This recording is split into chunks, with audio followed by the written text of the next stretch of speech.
Tier 1 is broken down into a couple of pieces. The first basic most piece is the building relationship piece. And this is the biggest part of the pyramid in itself. Sets the foundation, being able to understand the things that we do that take away from kids' emotional readiness for building that relationship. And we call this their emotional bank. And we think of this as a piggy bank account or a bank account.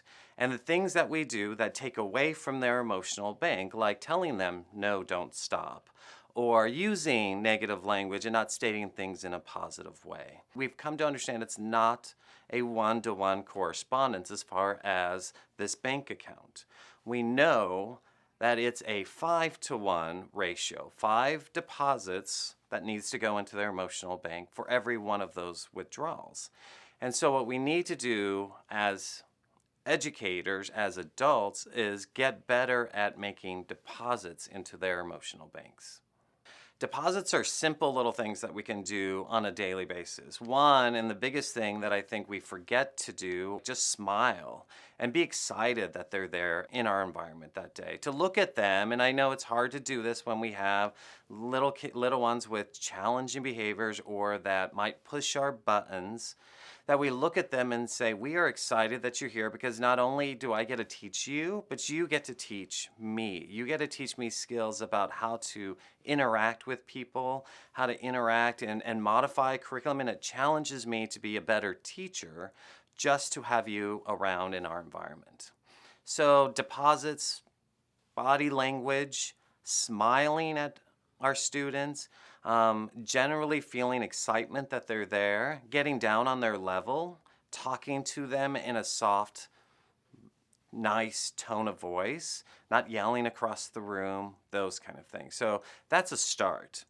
Other things that we can do are deposits, commenting on what they're doing, specific praise, and what we mean by that is not saying just good job, but we're saying good job keeping your hands to yourself. Good job sitting at the table and writing with that marker and things like that. So being very specific about the praise that we're giving them. What a withdrawal is that language that we use in our environments as well. We start with trying to eliminate no, don't stop. Saying those words are words that start making withdrawals within a child's emotional bank. But there's also other big withdrawals that we do on a daily basis that we don't ever think are withdrawals, such as just giving simple directives inside of our classroom. Something like saying, come over here to a large group and have a seat. That's a withdrawal from their emotional bank. And we have to understand those directives that we give on a daily basis that are part of our routine, part of our classroom structure, things that we have to do are still withdrawals from their emotional bank and are going to need deposits in order to repair that relationship.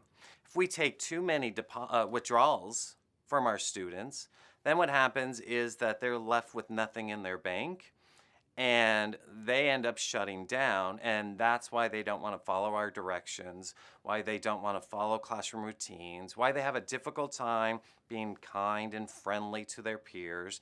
It's because they're empty in their emotional bank, and the self-worth, the confidence that they have in themselves, the willingness to participate with their peers and interact with their peers is basically gone. Their emotional bank is with them all the time. And so it's not just within our school environment that they get withdrawals from their emotional bank. They're leaving to come to school with their mom, and their mom's in a hurry, and she's saying, put on your shoes, eat your breakfast, put on your seatbelt, we gotta go. Those are all withdrawals as well from their emotional bank. And a lot of our kids are coming to us already empty, and it's important for us to understand that so when they walk in the door, we're ready to start repairing or making deposits into that emotional bank.